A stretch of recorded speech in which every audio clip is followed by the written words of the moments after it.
بسم اللہ الرحمن الرحیم۔ السلام علیکم۔ منیر شاکر بات کرنی ہے، وہی جو میں نے پہلے بھی کی ہے کہ جو وظائف ہیں ان کے بارے میں۔ اب اس پس منظر میں آپ دیکھیں حکومتی پالیسیاں اور رزق کے بارے میں جو وظائف ہم کرتے ہیں۔ بہت سارے وظائف بتائے آپ کو، کرتا بھی رہا ہوں پہلے۔ اب آپ بہت بڑی ایک روایت ہے جو سب جانتے ہیں، عشاء کی نماز کے بعد سورت واقعہ پڑھنے سے فاقے نہیں آتے۔ رزق میں اضافہ کرنے کے سورت یاسین صبح پڑھ کے چلیں آپ، تو آپ کے ساری دن کی حاجتیں بھی پوری ہو جائیں گی، آپ کے رزق میں بھی اضافہ ہو جائے گا۔ اور آپ کو 10 قرآن کا، یہ بات مجھے بالکل ہی سمجھ میں نہیں آئی کہ آپ کو 10 قرآن کا ثواب مل جائے گا۔ قرآن کے اندر ایک صورت ہے جتنی بھی ہے وہ سورہ یاسین، اس ایک کو پڑھنے سے 10 قرآن کا ثواب آپ کو کیسے مل جائے گا؟ یہ بات میری سمجھ میں نہیں۔ ویسے تو ہے اللہ جو چاہے کر دے، مرضی والا ہے، وہ 10 کی بجائے 20 کا ثواب آپ کو دے دے تو وہ ایک الگ بات ہے، لیکن مجھے یہ بات سمجھ میں نہیں آئی۔ تو سر دست میں جو بات بتانا چاہتا ہوں، یہ جو ہم صبح و شام رزق، ہمارا مسئلہ ہی زیادہ یہی ہے، رزق میں کمی ہے، غربت ہے، ظاہر ہے ہر بندہ پریشان ہے، مہنگائی ہے، یہی ہے نا، مہنگائی، بہت چیزیں مہنگی ہو رہی ہیں، دن بہ دن مہنگی ہوتی جا رہی ہیں، اور روپیہ ڈی ویلیو ہوتا جا رہا ہے، ڈالر مہنگا ہوتا جا رہا ہے، اور ہمیں چیزیں جو باہر سے آتی ہیں ان کی زیادہ قیمت پے کرنا پڑتی ہے، اور ہمیں چیزیں مہنگی ملتی ہیں، تو ہم وظائف میں لگے ہوئے ہیں۔ تو یہ نہیں دیکھتے کہ وہ کون کر رہا ہے، وہ تو ہماری حکومت کرتی ہے۔ وہ تو حکومت کی پالیسیاں ایسی ہوتی ہیں جن کی وجہ سے آپ صبح اٹھتے ہیں تو کوئی چیز مہنگی ہو جاتی ہے، آپ کے وظیفے درے کے درے رہ جاتے ہیں، آپ پڑھتے رہیں سورت واقعہ، کرتے رہیں تسبیحات، اس سے کیا ہوگا؟ آپ کے رزق میں کیسے اضافہ ہو جائے گا؟ جب ایک گندی حکومت، میرے بھائیوں، مثال دینا پڑتی ہے، آپ دیکھیں یہ پہلے عمران خان کی حکومت جب گئی تو وہ شہباز شریف کی حکومت آ گئی، ہاں جی، پی ڈی ایم کی حکومت آ گئی، 16 مہینے کس طرح انہوں نے ستیہ ناش کیا ملک کا، کس طرح مہنگائی آئی، ایک طوفان کی طرح مہنگائی آئی، اور وہ طوفان ابھی تھما تو نہیں ہے۔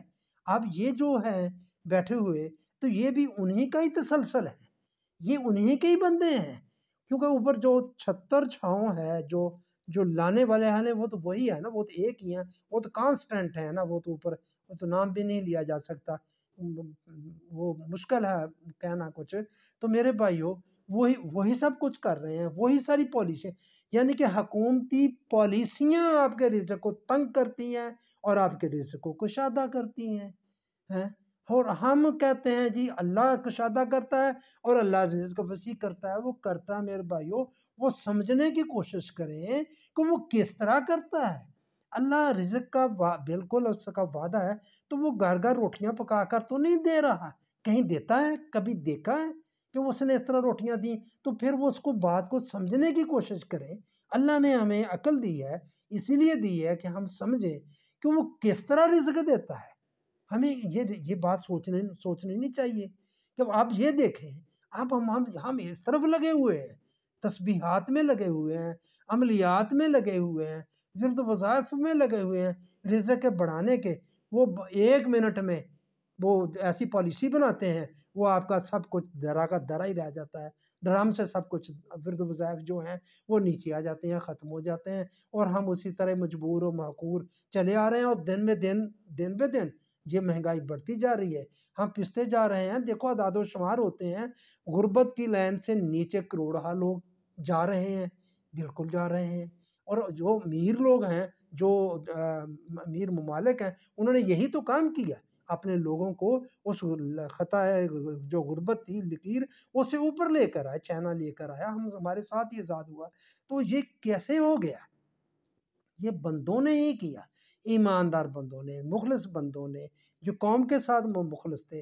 تو میں زیادہ یہی بات آپ کو سمجھانا چاہتا ہوں کہ میرے بھائیوں، ہم غلط لیں، جو اس طرف سٹرگل کر رہے ہیں، جو محنت کر رہے ہیں، اس بات کو سمجھنے کی کوشش کریں، یہ بات سمجھنے کی کوشش۔ غلط رستے پر لگے ہوئے، غلط رستے پر لگا دیا گیا ہے، جان بوجھ کر لگا دیا گیا ہے کہ اس میں پڑے رہیں اور صحیح رستے پر نہ آئیں، اور صحیح بندوں کی نشاندہی نہ ہو جائے جن کا گریبان ہم نے پکڑنا ہے۔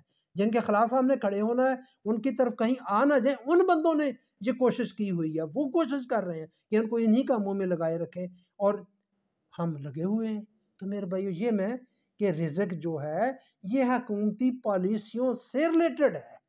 وہ حکومتی پالیسیاں ایسی بنتی ہیں جس سے ہمارا رزق تنگ ہو جاتا ہے، حکومتی پالیسیاں ایسی بنتی ہیں جن سے رزق ہمارا کشادہ ہو جاتا ہے۔ ہمارے سامنے ہے، ہم امریکہ ہے، برطانیہ ہے، ہندوستان ہے، اور ترقی یافتہ ملک ہیں اور غریب ملک بھی ہیں۔ آپ ذرا ان کو دیکھیں تو صحیح، ان کے معاملات دیکھیں۔ یہ سری لنکا ہے ہمارے سامنے، وہ دیوالیہ ہو گیا تھا، پھر دوبارہ کھڑے ہو گئے ہیں، بہتر ہو گئے ہیں۔ مجھے ایسے لگتا ہے کہ اب ان کا روپیہ جو ان کی کرنسی ہے وہ ہم سے بہتر ہو گئی ہے۔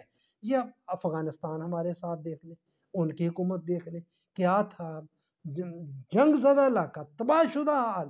ان کا اب افغانی جو روپیہ ہے وہ ہمارا 3 روپے غالباً ہو تو ان کا 1 افغانی روپیہ بنتا ہے۔ یہ حال ہو گیا ہمارا۔ کیوں ہو گیا؟ یہ اللہ نے کر دیا ہے، یہ بھائیو ہم نے کیا ہے۔ تو ہم ورد وظائف میں لگے ہوئے ہیں، پڑھتے رہے ہیں آپ رات کو صورت واقعہ، میں روکتا نہیں آپ کو، آپ بھی تسبیحات میں لگے رہیں تو کیا ہوگا؟ جو ایسا کرنے والے ہیں قوم کو بیوقوف بنا رہے ہیں، وہ آپ بیوقوف سمجھتے ہیں آپ کو، اور ہم بنے ہوئے ہیں۔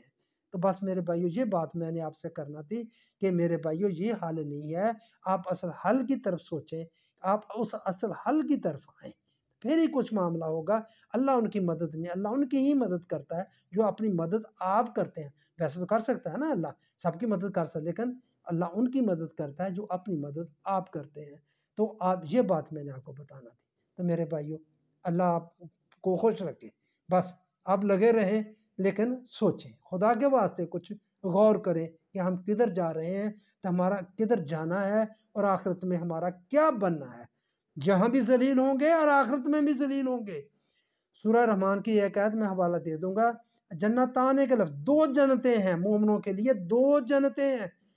کہاں جنتیں ہیں ابھی 2؟ وہ میرے بھائیوں وہ یہی جنتیں ہیں، ایک اس دنیا کی جنت، ایک آخرت کی جنت۔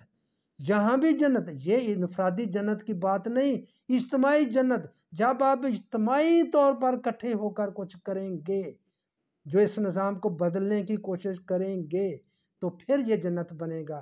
یہ جنت بنے گا تو پھر اسی طرح آپ کو آخرت میں بھی جنت، جیسے مرو گے ویسے ہی ٹھائے جاؤ گے، ویسے ہی حشر ہوگا آپ کا۔ اللہ ہم پر رحم کرے۔